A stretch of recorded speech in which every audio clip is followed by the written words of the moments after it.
Orta Asya'nın engin bozkırlarında, göklerin altında sonsuz genişlikler uzanıyordu. Bu topraklarda, yüzyıllardır yaşayan bir topluluk vardı.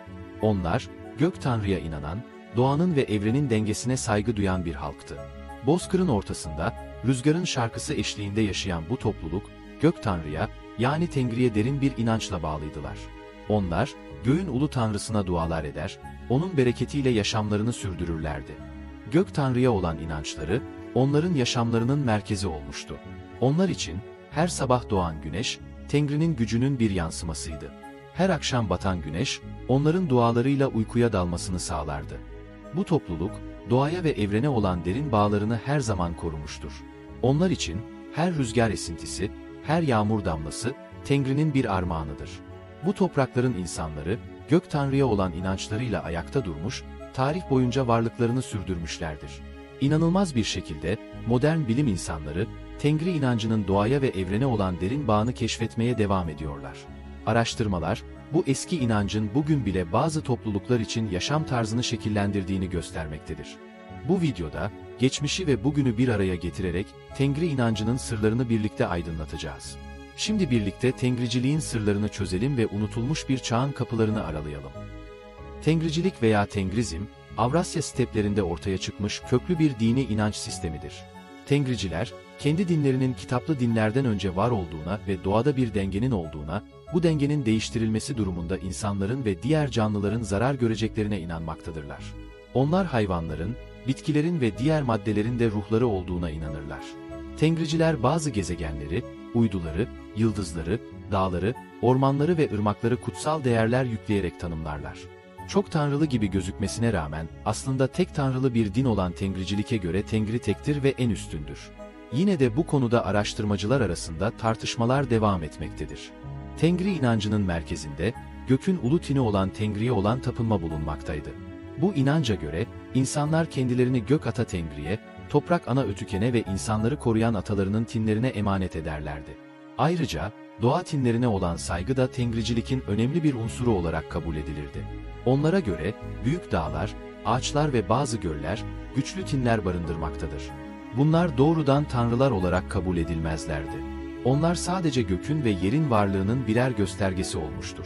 İnanışa göre, göğün ve yerin altının 7 katı olduğuna ve her katta çeşitli tinlerin yaşadığına inanılmaktadır. Çoğu eski inançlardaki gibi Tengricilik'te de gerçek alemin yanında bir gök alemi, bir de yeraltı alemi vardır. Bu alemlerin arasındaki tek bağlantı, dünyanın merkezinde duran dünyalar ağacıdır. Gök alemi ve yeraltı aleminin 7'şer katları vardır. Şamanlar bu alemlere yolculuk yapmak için birçok girişler tanırlar.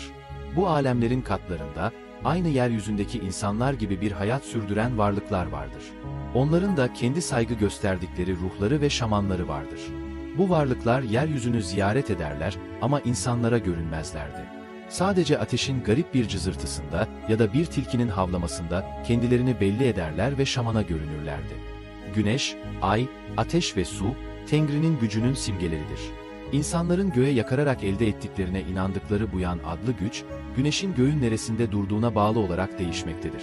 En çok buyanın yeni ay ve dolunayda elde edilebildiğine inanılırdı. Yılın en uzun gününün yaşandığı ve gündüz ile gecenin eşit olduğu günler, en önemli bayramlardır. Yılbaşı, 21 Aralık'tan sonra gelen ilk yeni ayda, Kızıl Güneş Bayramı ise 21 Haziran'dan sonra gelen ilk dolunayda kutlanırdı. Bir Tengriciye göre dünya sadece 3 boyutlu bir ortam değil, aynı zamanda durmadan dönen bir çemberdir. Her şey bu çemberin içine bağlıdır ve çember durmadan eskir ve yenilenir.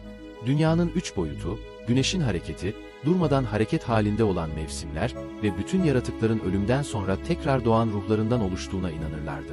Özellikle Göktürk Devleti'nin kuruluşuyla birlikte Tengricilik daha da kök salmıştır. Orhun yazıtlarında Bilge Kağan eski Türk inancını yalnızca bir söz ile açıklamaktadır. Bu söz şöyledir: üstte mavi gök, aşağıda yağız yer kılındığında, ikisinin arasında insanoğlu kılınmış. Göktürk Kağanlığında Tengricilik tek tanrıcı bir din olarak görülmektedir. Kesin olarak birçok başka inançları da barındırmış olan bu kültürde en büyük rolü oynamış ve hatta bu dönemde en parlak zamanlarından birini yaşamıştır. Göktürk hükümdarları, halkları tarafından Tanrı'nın seçtiği elçi olarak kabul edilmiştir. 4 bölgeye ayrılmış olan devletin bu bölgelerinin yönetimine 4 temsilci atanmış ve bu temsilciler de halkları tarafından tanrısal davranış görmüşlerdir. Ölen bir han ya da kağanın ölümden sonra da tanrısal varlığını sürdürdüğüne inanılmış ve halkına destek olmaya devam etmesi için her sene ölüm gününde onun için bir kurban kesilmiştir. Bu inanç, şamanizm ve animizme dayanmaktadır ve Türk ve Moğol toplumları arasında yaygınlaşmıştır. Moğolların ve birçok Türk boylarının önderi olan Cengiz Han'ın da diğer inançlara karşı düşmanca bir tutumu yoktu.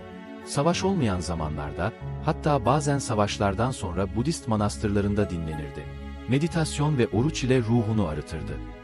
Tengrici toplumları birleştirip insanlık tarihinin en büyük imparatorluğunu kurmuş olan hükümdar, konuşmalarına daima sonsuz kök Tengri'nin dileğiyle sözüyle başlardı.